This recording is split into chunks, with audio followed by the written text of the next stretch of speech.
Hey guys, welcome to Joe Knows, and I am sitting in my favorite chair in the whole world and relaxing.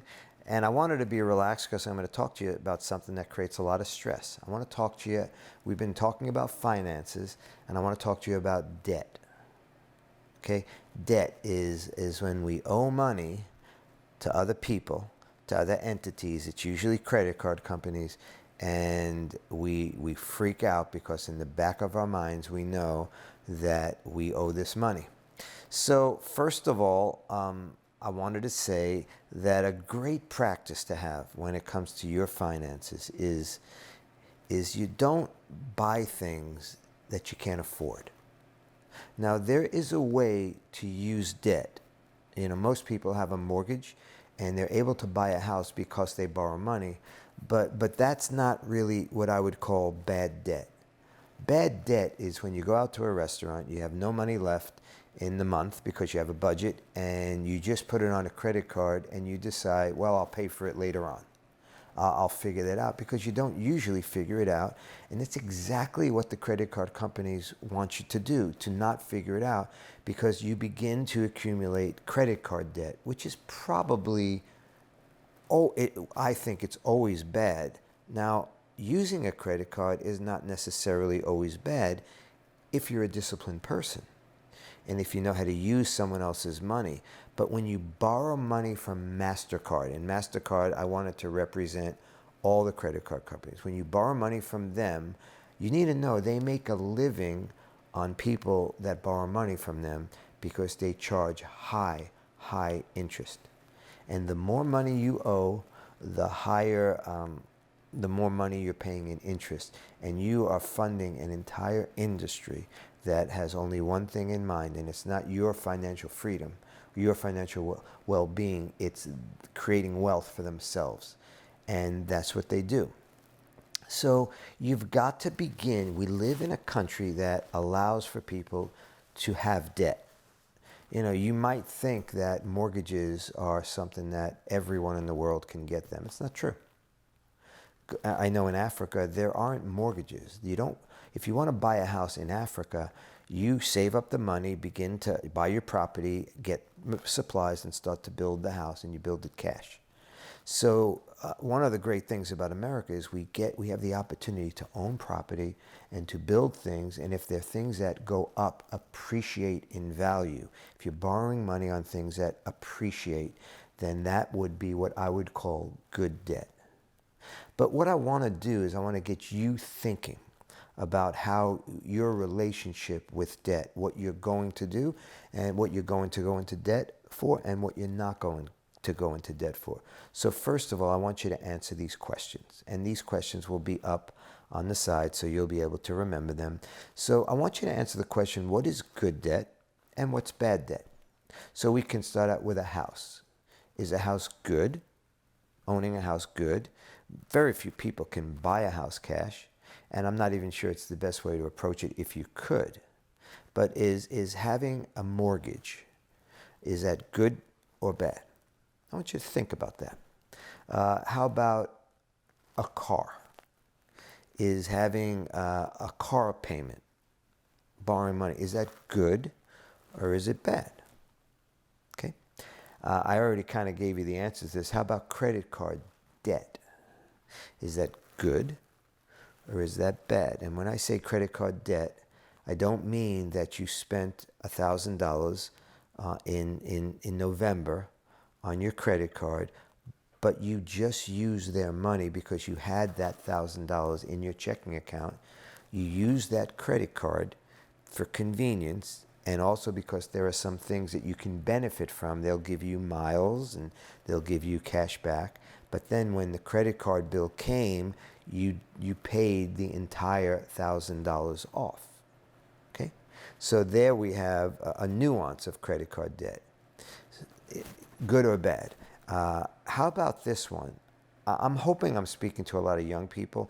The reason is because young people, if you can figure things out at a young age when it comes to finances, you're going to get the most benefit, because as you manage and steward your finances, you'll have the longest time to do that, and you'll create wealth and you'll know how to teach others. But how about medical? Medical debt. Is that good or bad? So I want to go back now, and I want to just give you some insights so you can make a decision. Because when you believe that a certain kind of debt is good, you might be willing to go into that, and that's great. I want you to think about it before you do. But if you believe that certain kinds of debt are bad, then you would be more likely to stay away from those. And that's what I want you to do. I want you to think, and I want you to decide how you're going to handle debt in your life. So when it comes to borrowing money for something, if it's always bad to be upside down in something you're making payments on. So for instance, you can't do this with a house because the bank won't loan you money on a house and upside down means you owe more on the item than the item is worth. Okay? The bank won't let you do that because if you default on the loan, they want to be able to sell it quickly and get their money back. So they're going to ask you to put a down payment down, and you will not be upside down when you own a house. The bank won't allow it. Okay?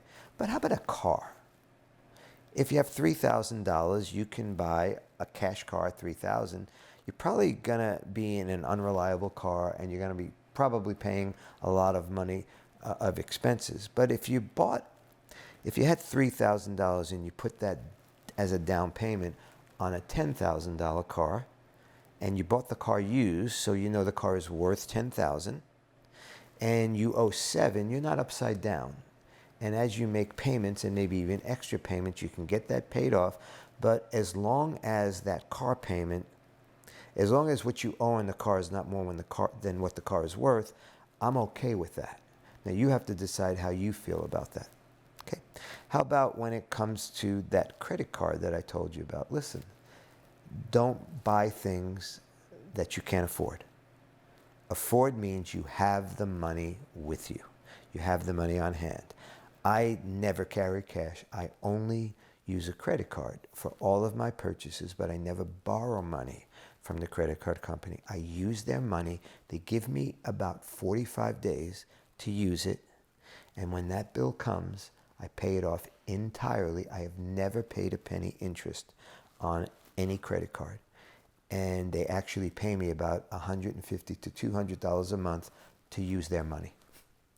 So for me, I don't mind using a credit card, but credit card debt is always what I would call foolish. I want you to come to a decision on how you're going to handle that. And then on this last thing, medical debt.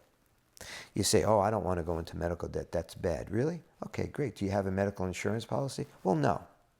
Well, if something happens to you, I would rather you have medical debt than die, okay?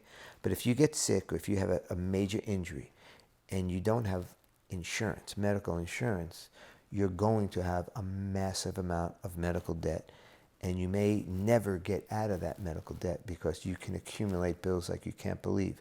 So here's what I would say, particularly young people: get a medical insurance policy. You say, Joe, they're very expensive.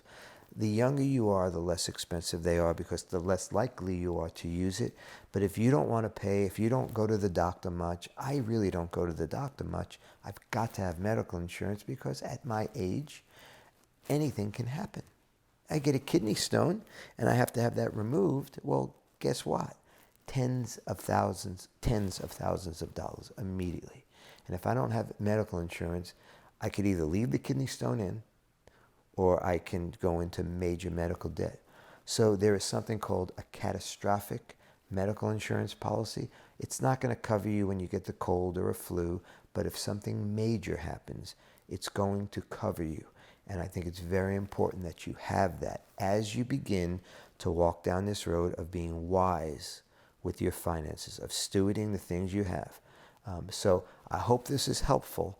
And again, these are not cure-alls. I'm trying to give you information that you can put into your mind, think through, and that you can and out of that information will come wisdom for you to be able to be wise in how you steward, how you manage your finances. You live in America. They'll loan you anything at any time because they want you to pay them interest and get you in debt. You be wise. Okay, God bless you. I hope this is helpful. I'll talk to you next week. We'll be doing a couple of more of these. See you then.